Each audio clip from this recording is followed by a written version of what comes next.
Welcome to Live Ball, presented by Harper Volkswagen. Here are your hosts, Paige Dower and Todd Kelly Jr.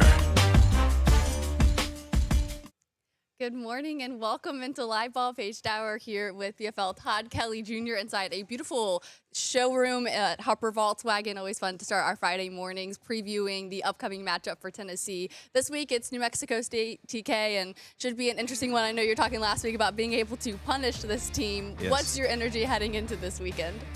The energy is exciting. You know, we're coming off the bye week. We had the opportunity to get some guys healthy, and you had to simmer in a what I would call a really bad loss at home. So this is your opportunity to respond, to show what Tennessee football is made of, and then maybe even for some young guys to show, hey, you know, I came here for a reason. I'm a freshman and I want to shine, and this is your opportunity to prove that on the field. It's also an important game, you know, for the seniors as well. It's the homecoming match. It's the military game. For you, how special are these homecoming games? They're amazing, and you know, one thing, you get everybody back on campus. You know, folks that have played years and years prior to you, and you know, you play a lesser tiered opponent, so you're less worried about winning the game, more just, hey, you know, taking over, getting as many players as you can on the field, and seeing people that you know watched years and years ago. So it was really exciting homecoming, and they're wearing some cool jerseys They again. are. So I wish we had that style back then, but they're really excited to get out there and just prove what they're made of. Yeah, I was wondering if you like this iteration of the Smoky Grays, but it sounds like you do. I do. Yeah. It's cool. And so Idris Farouk was actually the model wearing number 25. And I'm like, man, I wasn't built like that back in the day. They never picked me to model anything. Especially as like a freshman, too. Yeah, that's right. Yeah, That's like right. as That's a young right. guy. So, but yeah, I'm excited to see what they look like in person. Yeah, it should be fun. I love all the various shades of gray, too. I thought that was a nice touch. When we turn our attention maybe to the X's and O's of this matchup and what you qualify as a lesser-tiered opponent, and it's true. This is a team that Tennessee is paying to come, you know, cross-country to Rocky Top for a homecoming matchup. Should be a nice bounce-back game for Tennessee. But I think for all intents and purposes, especially in that first half, this really should be a game that Tennessee can go out there and do everything that they are supposed to do. They should meet all of their goals that they have internally, and it really should be that bounce-back game that builds confidence and really shows what they're made of. Absolutely. You know, I think the turnover margin, I think it has to be grandiose, right? Limit turnovers on offense and create a bunch of turnovers on defense. You know, number two, make sure the ball doesn't touch the ground. You know, this game should almost look like practice. Routes on air, you know, our O-line, D-line getting back there, O-line protecting, and, you know, really, really firing up that run offense. So good opportunity to, you know, take what you did during the bye week and implement what you changed or what you learned or what you grew from, you know, the prior week, and then take it into Florida and Vanderbilt. And I think while the number ones are out there, maybe even when the twos are out there in the first half, I think one area that this team would like to see continue to improve is especially, I want to say the red zone defense, but New Mexico State should never get to the red zone in this matchup. I think there should be rare times that they even flip the field. But how do you find those types of wins in a matchup like this? Well, you know, one is definitely limiting them from even getting into your territory, right? Whenever they're in your territory, field of possession, you know, that's when you're playing a less tiered opponent like New Mexico State, that's considered a loss as a defense. But sometimes it's hard to get up as a defensive player, specifically for games like this where you're coming off a loss against Oklahoma. You thought you played well on the defensive side, but the critics are still out there, right? People are still talking about tackling efforts in general, you know, red zone defense, things of that nature. So when we do have an opportunity to stop them, if they do get to the 20-yard line, limit them to field goals. We shouldn't be giving up touchdowns. You know, one, we got to limit explosive plays, but if they do get down there, show what your defense is made of. Turn it into a 1st and 10, 2nd and 10 kind of game where, hey, we're just focused on these 10 yards and keep them out of the end zone. Yeah, I believe when we're maybe looking at that red zone defense too, it's maybe something we'll see later in maybe the third and fourth quarter when you do get in the third and fourth string guys, and maybe it does become interesting in some regard when you get those deeper down into the roster. But you mentioned the tackling, and it was a great performance, you know, against Oklahoma. Unfortunately, like we mentioned a couple weeks ago, they had a really good field goal kicker for Oklahoma. But it was nice to hear the defensive coordinator and Tim Banks talking about where they're making the most improvement when it comes to tackling. And he says it really does come down to practice. Are you seeing now that maybe it is just needing additional time to maybe be able to execute on those fundamentals of tackling? Like, is it just needing more time? Is that why we're seeing improvement, or what do you think is contributing to that? I think the main thing that's contributing to it, Paige, is we're thinking too much. In the game of football, you get beat when you think. You have to just go, right? You have to be proactive rather than reactive. And specifically looking at our linebacking core as well as the secondary, there's been times where we're hesitating, and when you hesitate, that gives the offensive player an advantage, right? That puts you one step behind. So I really want to see us. It's called just shoot your gun, right? When you see somebody, just go in there and try to hit them. I'd rather you miss and go full speed than to make a tackle 4 or 5 yards down the field going half speed, because most of the time you're not even going to bring them down. So I think they're going to be really intentional about just running through the player, running to the ball and running through the ball, and corralling, having everybody on one accord. I really want to see that orange swarm. We utilized that back in the day. We really haven't seen that. Saw that last year in, last year's defense, but really excited to see what we put on film on Saturday. I'm really interested to see what will happen with Tennessee's offensive line when maybe the David Sanders aren't in rotation out there, because for New Mexico State, they've had several games of 6+ TFLs. So I think with what they hope to do on the defensive front, where they hope to find success in this game, that could be an interesting maybe wrinkle to this matchup when you do get into the third and fourth quarter, and maybe it's George McIntyre that's in at quarterback, and maybe it's still Jake Merklinger. But I'm kind of intrigued to see maybe how the offensive line holds up against New Mexico State late. I think so, and you touched on it, the depth of our offensive line, because there's no telling who may go down when we're playing a Florida or a Vanderbilt, and we're going to need everybody prepared.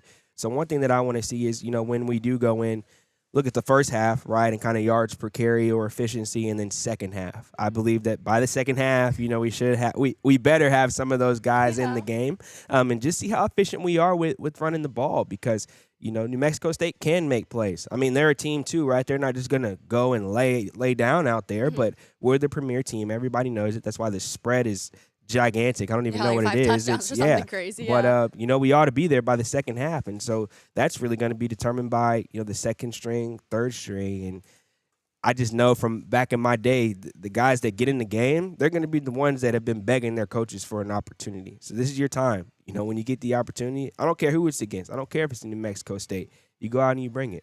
Yeah, how important is that at this point in the season? It's a lot of people would qualify it as like your last cupcake game. It's your last game where you really can get a lot of your young players involved. How important is this for getting, production on film when you look into what your role could be next season? I think it's very important. And, I think most people take games like this for granted. It's the second to last home game. First off, I can't believe we only have 3 games left. We're in the fourth quarter of the season. It's just flown by, it being mid-November. But that's given the guys chances and opportunities to sharpen their craft, work on their weaknesses, and put their, what they're made of on tape, on film. And at this moment, you're going to use this game to look at film for your guys for next year. Everybody's kind of already talking about next year since we haven't qualified. We're probably more than likely not going to qualify for the college football playoff. But, hey, that's okay. You've got young guys. You've got talent. And Josh Heupel and his staff, they recruited all these guys that they have on, on the roster now. Yeah. So, and in this world, you can hire and fire people on your roster just about. So we'll see who shows up and who doesn't. But, I just want to see us go out there, play free, play fast, and play Tennessee football. I thought it was an interesting comment by New Mexico State's head coach Tony Sanchez when he was describing Tennessee's offense and just how they really can score it well, and it's a high-octane offense, and really even mentioning that they're just a couple of plays away from being an undefeated team. I know that was a comment Tennessee's running back into Deshaun Bishop had earlier, just kind of getting in their own way. How important is it, or where would you rank it for the priority list that Tennessee does come out and starts fast? And in the first half with Joey Aguilar in at quarterback, they're going and scoring a touchdown on all of their drives.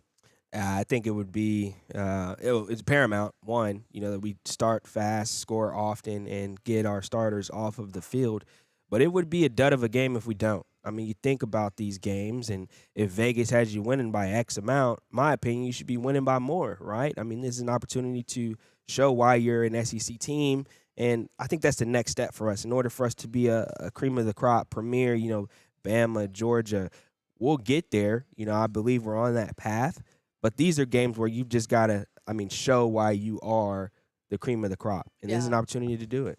When we flip to your side of the ball, being a former Tennessee defensive back, what's the maybe internal goals that you guys would have in this game? Is it maximizing on the disruptiveness that you guys have at the defensive line, and maybe Joshua Joseph's really getting to the backfield? Is it getting PBUs and interceptions? Like, what is that internal grocery list that you guys have of goals you want to meet in a game like this? Yeah, so games like this, I'm not even going to lie. My jersey was pretty clean by the end of it. And, I think of when I was playing Little League baseball growing up, where you're just picking grass in the outfield because, the D-line and O-line in the trenches, that's the biggest difference. I mean, you look at an SEC team versus, a New Mexico State. The skill position-wise, those guys can make plays, but the quarterback's not going to have much time. I mean, you look at our front, David Hobbs, Joshua Josephs. We've got some really, really good talent. Edwin Spillman coming off the edge. So that's the biggest differentiation. So in the secondary, you have to be aware at all times because you never know where something might go wrong or, the quarterback might break loose. But as a secondary player in these games, you have a bit more time to sit back and kind of watch your D-line dominate. Of course, I got to play with Derek Barnett, first rounder, yes. So blessed to do that. But I think they're in the same situation here. I think we should truly dominate up front, the front seven, and nothing should get to the back end, and then minimize explosive plays, right? If something does get back there, eliminate it immediately. Yeah, we'll hear from the New Mexico State beat writer later in the show talking about the offense for New Mexico State, and he kind of alludes to the fact that they don't have much going other than their pass game. I mean, they have 2 wide receivers that have just over 400 yards. Yeah. So do you think maybe we'll see some of that, and it's Ty Redmond, and who knows how long Colton Hood would be in this game. But when you look at the newcomers who will be matched up with these guys, or the young guys on Tennessee's roster being matched up with the wide receivers for New Mexico State, who are you maybe looking for getting snaps and being able to make plays down in the secondary? Yeah, one, Jalen McMurray, I think he's grown in his role at the star position. Obviously, Ty Redmond's a big one. He's grown. He's matured. He's become less of a sore thumb on our defense and has really assimilated into what he's going to be, which is a great SEC cornerback. But the ball has to come out fast. So you'll see a lot of, quick routes and also, fade routes where the quarterback just gets it and throws it up. So it's an opportunity for our guys to make plays on the ball. I will say, to discredit my prior comment, playing against teams like this as a secondary, former player, safety, this can be, hey, if you don't show up, if you're not prepared, this can be one of the worst games you play. So you got to treat this opponent like any other opponent. Now, granted, you're not going to get as much action, but the action you do is going to be magnified. So you got to make sure that you're ready every single play. Of course, it's not an SEC matchup, so as far as the availability report, that doesn't come out in these types of matchups. So for all intents and purposes, if freshman defensive back Timothy Merritt's healthy, it would be nice to see him in this game. Yeah, Tim Merritt is he's shown huge flashes in practice, scrimmages. He's great frame, 6'1", 195 safety from Alabama, and he likes to come down and hit you. So one thing I think that we're lacking, you think of a Jacoby Thomas that we had that we don't have anymore that's making a ton of plays at Miami, whether it's big hits, forced fumbles, interceptions. I think that's one piece we're missing on this defense as a whole. So Tim Merritt, he'll show you, why he's here as a freshman, and they're thinking really highly of him. So we've got to step up on that regard. But all in all, this game should be dominated, and I'm looking forward to talking next week about beating down Florida Gators. That'll be a nice game. Yeah. Hopefully a win for the first time since the early 2000s. We're going to turn our attention to the squeeze, where maybe we'll identify a couple other young players to keep our eyes on. So stay tuned. We'll be right back.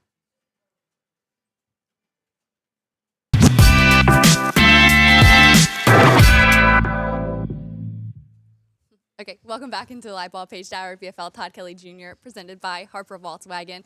I liked when we were kind of discussing earlier about who the squeeze would be for this week. It kind of calls us to get a little creative in this matchup where the final score and the box score should be incredibly slanted in Tennessee's favor. But you were really identifying the line of scrimmage on both sides of the ball. What's standing out to you in that perspective? We've got to dominate the trenches. One, we didn't against Oklahoma. We got exposed on the edges on the offensive line at times. And our defensive line, though they stepped up, I still think we could have made some bigger plays, gotten to the quarterback a little bit more than we did. So in games like this, I mean, you really should dominate on both sides. Offensive line, I really want to see us, average over 7 yards per carry, have a bunch of running backs in and out, and really, really just drive the ball on New Mexico State at will. put it in the air if we have to, but really we should be able to run the ball every down. And our defensive line, I want to see 4 or 5 sacks, multiple TFLs, and put us in a situation where, hey, we're getting off the field, right? And when third downs come, it's not 3rd and 16 and their quarterback's patting the ball and can just run it right up the middle. Get them down and show why you're a SEC defensive line. So definitely mine's focused on dominating in the trenches this week. It's interesting that you bring that up. So you're wanting the offensive line to dominate so that Tennessee can have, 7 yards a carry. Are you looking at Tennessee maybe getting to a total of 200 plus, or what's that ideal total that you would want? Yeah, for me, I really want to see us rush for over 250 yards this game. I know Joey has that record of, throwing for 200 plus yards, but in this game, I don't see why we shouldn't have 550 yards total. This is an explosive offense, a mediocre defense that we're going against, and we have to show that. And we also have to work on things that we're going to do the last 2 games, right? Give these running backs the confidence to run the ball. Give this offensive line the mindset that, hey, even though I'm a freshman, I'm here. And though I made a mistake, 2 weeks ago, I'm back in here and I'm showing why, I'm a 5-star offensive tackle, and the rest of them too. Whether it's Wendell Moy or who's a guard and is a huge transfer for us, big piece of the puzzle. Each one of those guys up front, whoever the 5 is, wreak havoc. On the defensive side, I know you mentioned the defensive line as well, but I guess maybe if we expand that scope, would it be somebody like linebacker Jayden Harmon that you would like to see get involved in this game to maybe see what he could turn into next season? Yeah, Jaylen Harmon is built like he can play in the NFL now, and we're not quite sure the health of Arion Carter. Obviously, we have Jeremiah Telander, but and Edwin Spillman as well. But Jaylen Harmon, he's a ball player. He's fast. He's strong. He's ready to run through you, and he's also really good in pass pro. So we'll see what it takes for him to get on the field. But when he's on the field, I know he's vying for time. But this would be a great opportunity to show what he's made of. I kind of had a similar thing with you. You were looking at the line of scrimmage. I guess I was looking at components within the line of scrimmage, looking at pass protection for Tennessee. That's something that they've maybe struggled with in the last couple of SEC games. You could look at, Oklahoma. I think the scoop and score was a huge momentum shift for Oklahoma in their favor. And a lot of that came down to maybe the offensive line not recognizing where the pressure was coming from. I know Davis Andrews Jr. has kind of been put to blame, but I think it's the entire offensive line there. I think a lot of the pressure comes up the middle, and you want to get, extra personnel with the tight ends and the running backs involved. So how would you describe maybe what you would want to see in the evolution of the pass protection in this game, knowing we might see 3 different quarterbacks for Tennessee? Each one of them with clean jerseys, especially Joey Aguilar, yes, obviously. But, whoever goes in there, the whole talk about, Merklinger versus McIntyre, and, are we going to have 3 quarterbacks? What is that going to look like next year? I think a lot can be determined by how they play in this game.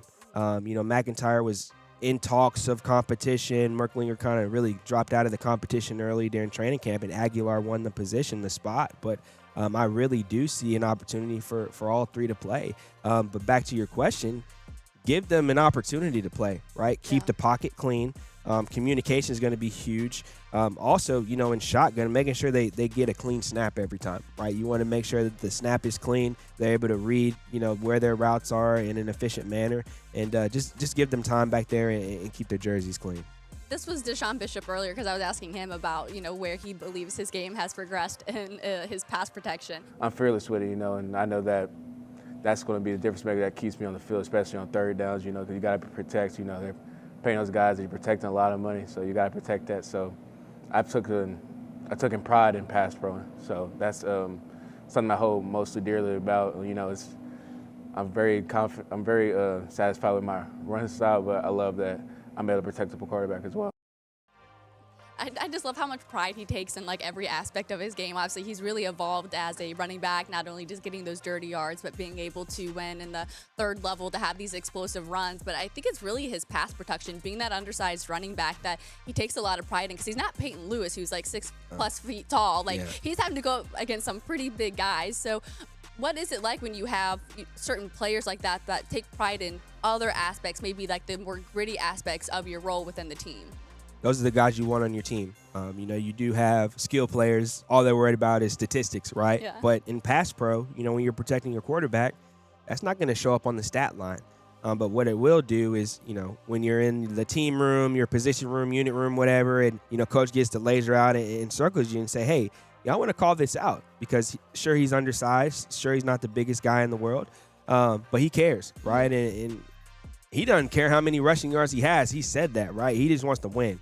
Yeah. And that's what winners do. So kudos to him. He's continued to develop into the player he is. And I remember him, coming on the campus versus now, and just the work ethic he has. Not only the work ethic, but the time he puts in, right? He watches film. He learns that, hey, not only do I have to work on my physical stature, but mentally, these are ways that I can prepare to be better at pass pro.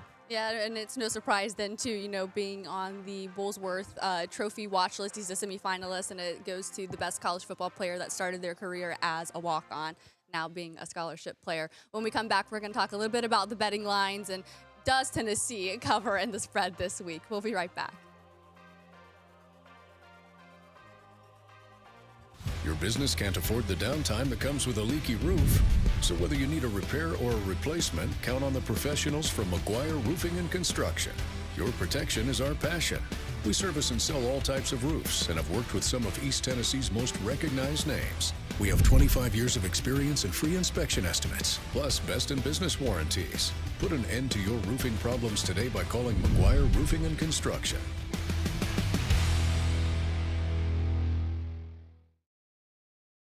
Welcome to Live Ball, presented by Harper Volkswagen.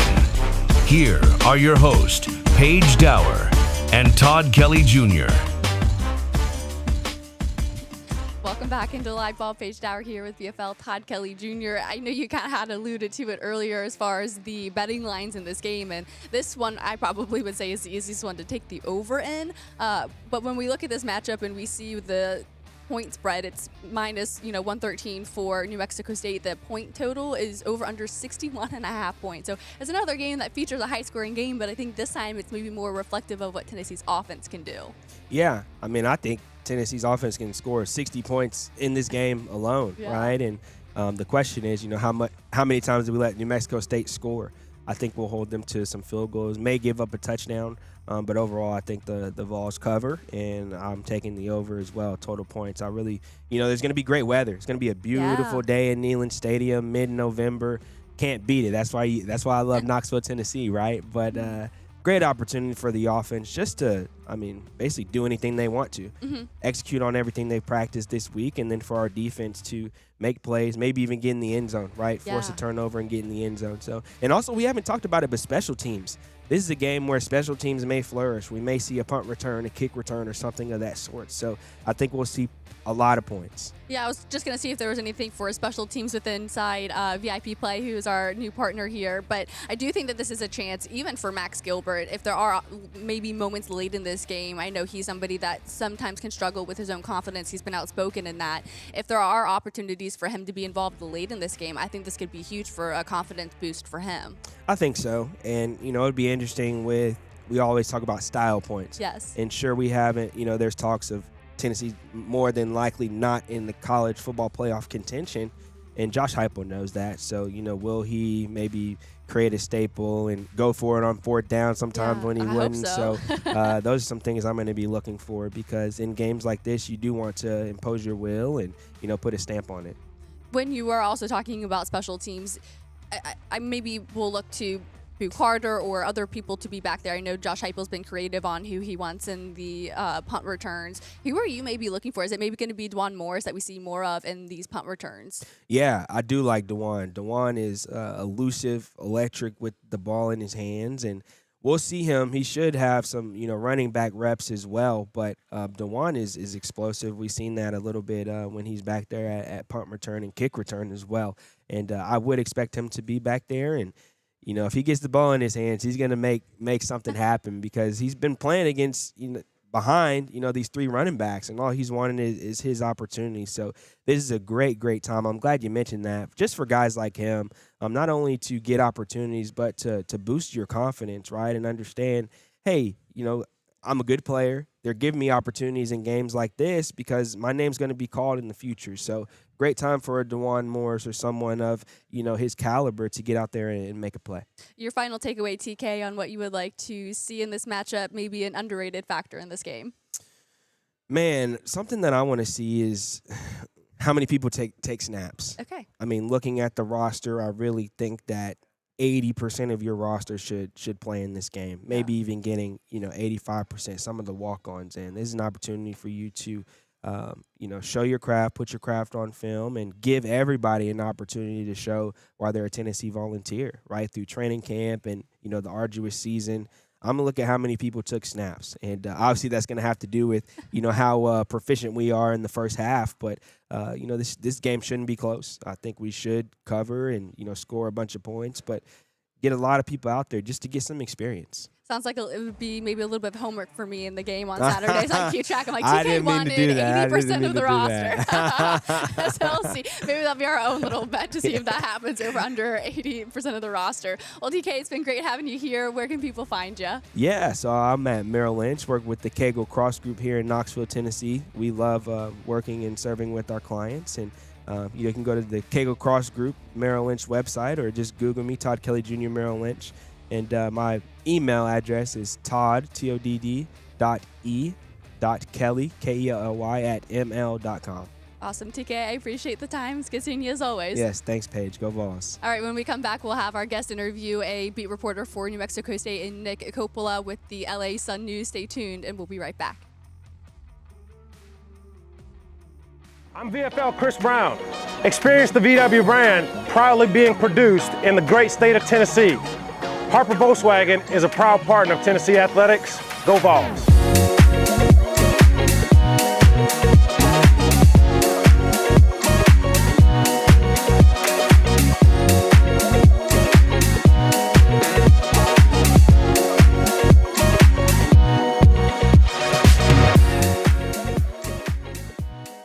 Welcome to Live Ball, presented by Harper Volkswagen. Here are your hosts, Paige Dower and Todd Kelly Jr.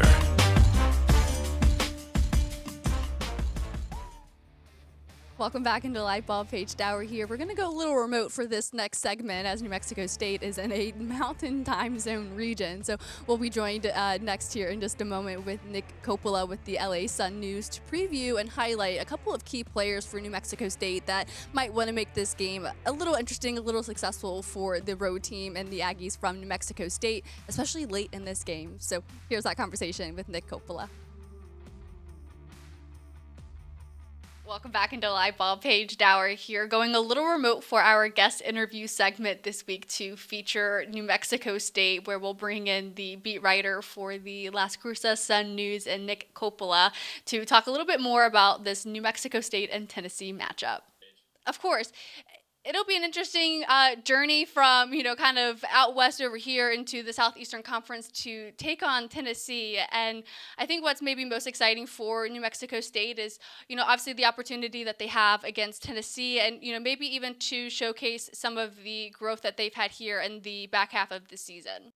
Yeah, for New Mexico State, it's they don't get on national television that much. It's a chance for them to kind of put their brand on kind of a national platform. Especially going to a place like Tennessee and in the Southeastern Conference, and they also need the money, so that's why they take these games. We're joined now by Nick Coppola, the Las Cruces Sun News. Nick, when we look at the roster for New Mexico State, it seems that maybe one of their advantages will be what they hope to do on defense. There's been a number of games where the defensive front for New Mexico State's been able to get into the backfield with a number of games where they feature 6 or so tackles for loss. Would you say that might be one of the areas on defense where they hope to have success in this game? Yeah, the defensive line is probably one of their strongest points on the team, and especially on the defense. Jamal Thompson Jr. At defensive end, he's been their best edge rusher this season. Ezra Christensen there on the inside. He's their sack leader with 6, and for a defensive tackle to have 6 sacks, that's pretty good for them. And they'll list starters on a depth chart, but really they like to rotate a lot of guys in there. From guys like Bradley Bissell and Gabe Pearson on the outside. They like to do Tabali Tuatama and Cole Schneck-Goki. They're at defensive tackle. So it's a lot of guys that you'll see there on the defensive line kind of rotating. And there's certainly guys that are having better seasons, but they like to go 7, 8, 9 deep there on the defensive line. How about the secondary? I know the head coach for New Mexico State had highlighted earlier this week about the offensive success that Tennessee has and their kind of ability to score at will. And a lot of that has to come down to Joey Aguilar's connection with his wide receivers. What would you identify the secondary needing to do, maybe either to try to maybe limit some of the success that Tennessee might have on offense? Yeah, well, I was able to ask that on Monday, with Tony Sanchez and then Bernard Gaia, who was the defensive back that showed up. And takeaways was something that they're emphasizing. And, that's something that they've been really good at this season. It's probably the best thing they've been able to do all season. They have 20 takeaways. That's the second most in Conference USA.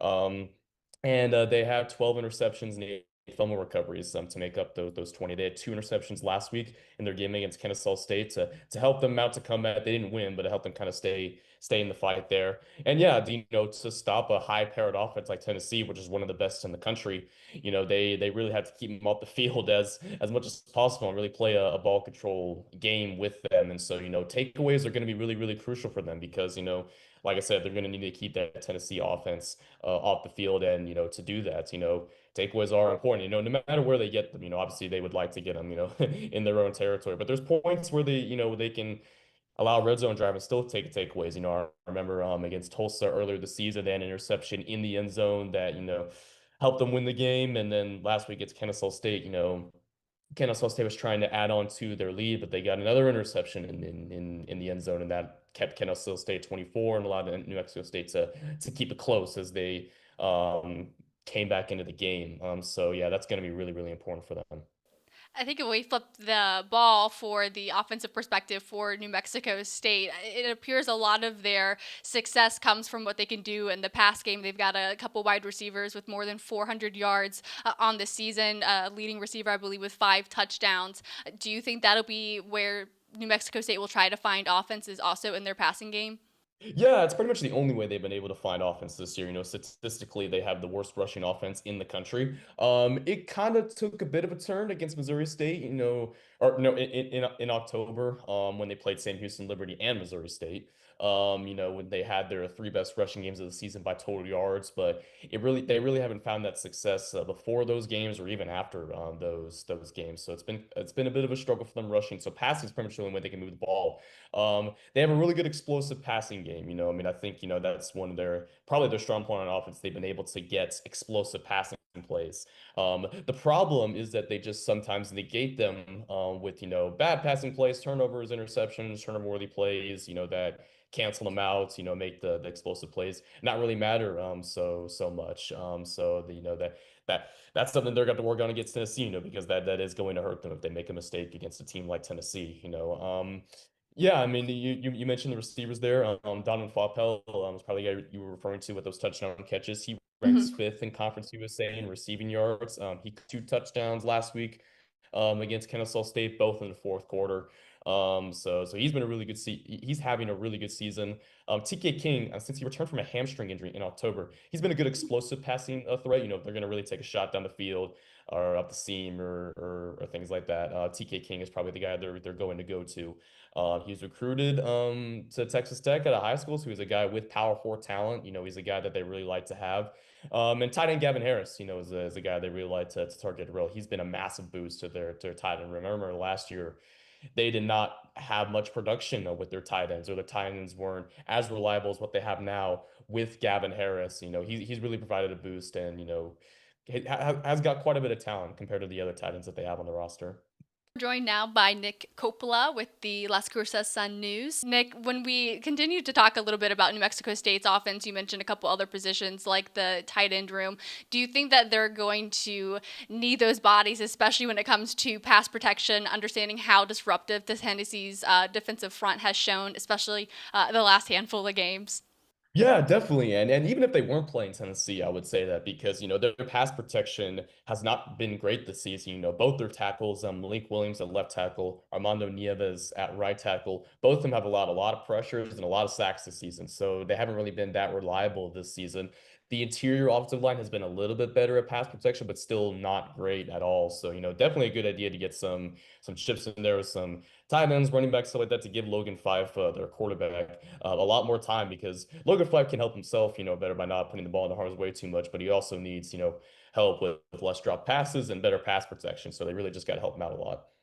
I know you mentioned jokingly, but also very seriously in the beginning of the show about New Mexico State taking this matchup just because of some of the money that's involved. But for this team and wanting to go out there and be competitive in a matchup, regardless what the betting lines will indicate, what is the mindset from this New Mexico State football team heading into Rocky Top? Well, they're 3-6 right now, so if they're gonna save their season and make a bowl game like they wanted to do, like they set a goal for that at the beginning of the season, they're gonna have to win their last 3 games. That includes a win this Saturday against Tennessee. I mean, the odds are very much stacked against them, but they can't think like like the season's over, or they're gonna go in here and get destroyed, because technically speaking, they're still alive to get 6 wins. So they got to have that mindset. So they're going to go into Tennessee, and they're going to have a little bit of fight at them. They're going to have a little bit of a desire and a tenacity and an energy to them that I don't think that's going to translate into a win. But that's probably the mindset that they're going to have, and it's the mindset that they need to have at this point in the season. When you look at this matchup, who is the one player you might identify as somebody who really needs to go out there and make plays, whether offensively or defensively, to maybe keep that morale that you're mentioning and the spirits up in this matchup, to maybe in their ways make it successful? Yeah, I'm really looking at TK King. He's the one that can really take the top off the defense, be explosive. He's got a lot of speed on him, one of the fastest guys on the team. So for TK King, if they really want to open up the passing game, and get some of those explosive plays, TK King, he's got to have that. He's had those against Sam Houston. He had that against Liberty earlier in the season. It's been a bit of a drop off since then, but he's still capable of that, and so he needs to do that against Tennessee. Defensively, I'm looking at I'm looking at the secondary, specifically some of those defensive backs. Bernard Guy, I mentioned, getting those 2 picks last week. Nate Mitchell, I think, has 4 interceptions on the season, maybe a little bit more than that. So he's someone that's going to have to make some plays in there, that secondary as well. So, just be explosive, have those impact plays, that can really, stun Tennessee and kind of shot them a little bit. So those are really the guys I'm looking at. Awesome. Nick, I really appreciate your time. And where can people find your work? Yeah, so if you just go to the Las Cruces Sun News, lcsun-news.com, the sports section is pretty much entirely me, so you'll be able to find my work there. I'm on Twitter and Facebook as well. My Facebook is Nick Coppola, Las Cruces Sports, but I upload a lot more on Twitter, at Nick_Coppola__. So Twitter is where I'm the most active on social media, so you'll be able to find me there. Awesome. Nick, I appreciate the time, and best of luck with the coverage this weekend. Yes, ma'am. Thank you. And make Well, that was such a great conversation with Nick Coppola of that LA Sun News. Just the insight that he had on what New Mexico State would hope to do, led by their head coach, Tony Sanchez, who really highlighted what this Tennessee offense has been able to do this season and what he expects that they'll do potentially against New Mexico State and the Aggies from New Mexico. I want to get to a soundbite from Tim Banks. I know there's been a lot of conversation about maybe the woes in the Tennessee defense. And for Coach Tim Banks, it's an opportunity that he took to instill confidence back into his side of the ball. And as long as they continue to work, fight, and scratch, man, I'm 10 toes down with these guys. So, and that's what they've done. Being 10 toes down for the defense and for your team is certainly a positive mindset to have, and it's one that really tells you the temperature of that room and where they are internally, despite all of the external noise that has been happening. Of course, they realize that there's a lot of growth that they have to make on their own when it comes from the tackling, and specifically in the red zone defense. They're one of the worst in the country, and I'm sure that's something that we'll see more once we get to the final 2 SEC games of the season in Florida and in Vanderbilt. But when you look at this game, and it's a team that you're paying to come to Rocky Top, there's an opportunity to get really deep into the depth chart. Of course, TK, before he left, he mentioned that he hopes to see 80% of the roster, so that'll be something to keep our eyes on. And if that's the case, there's a number of young players that Tennessee will look to see and to exercise out on the field. You could start with defensive back and Tim Merritt, who TK seems to be really high on as a player who can go out there and kind of start to make a name for himself, starting in this New Mexico State outing, and then a little bit closer to the line of scrimmage. And linebacker Jaden Harmon. He is certainly somebody who we've heard a lot about, from fall camp to spring practice, and would be interesting to see what contributions he could make in this game. And even when you have guys in there like that, the opportunities that New Mexico State gets to the red zone should absolutely still be limited. This is a team that should rarely flip the field on Tennessee, if at all, despite if it's the first strings that are in there or even down to the second and third strings. And that gets me to the offensive side of the ball for Tennessee. Joey Aguilar in this offense, like the New Mexico State head coach and Tony Sanchez mentioned, should absolutely come out to a blistering pace. They have been able to do that for much of the season. You could specifically look to the Georgia football game when they're opening with, just a couple of plays for a touchdown. That's certainly something we should see in this matchup where Joey is just airing it downfield. And what I think we should really see when TK mentions the 80% of the roster, it should be a mix of first and second string together and second and third string together. We've seen a couple of snaps from wide receiver and Rodarius Jackson, a true freshman in that unit. He should be somebody that I would hope to see involved in the first string, somebody that's involved in the first half of this game, and even getting down to Deshaun Brame, the tight end for Tennessee, another true freshman here. Those are some certain players that I believe we should see with the first stringers involved. And then you get to George McIntyre and what he can show on tape versus what we saw from him earlier in the season. Get some meaningful snaps for him and for George McIntyre, who for all intents and purposes, a lot of all fans are calling to either be the starter or the second stringer next season when we get the 2026 signing class on Rocky Top. But this should be a game where we don't see many of the first stringers after the first half. I know Josh Heupel sometimes gets in the habit of doing that. We saw that a ton when Joe Milton was in at quarterback, that he would feature himself in the third quarter. Hopefully this is a game where we don't see that, but it should be a really interesting one that Tennessee certainly covers the point total in on their own. It's over under 61.5 points. Tennessee should be able to meet that mark on their own. But we want to say thank you for joining us here at Live Ball presented by Harper Volkswagen. We'll have so much coming up on this matchup with our post-game coverage on our YouTube and our website page, fulldisclosurepro.com. Thank you so much for joining us, and we'll see you guys on Saturday and then back next week for a very exciting Florida matchup. Welcome to Live Ball, presented by Harper Volkswagen. Here are your hosts, Paige Dower and Todd Kelly Jr.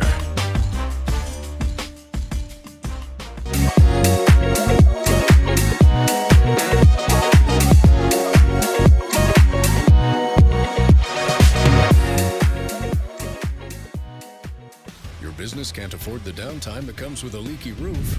So whether you need a repair or a replacement, count on the professionals from McGuire Roofing and Construction. Your protection is our passion. We service and sell all types of roofs and have worked with some of East Tennessee's most recognized names. We have 25 years of experience and free inspection estimates, plus best in business warranties. Put an end to your roofing problems today by calling McGuire Roofing and Construction.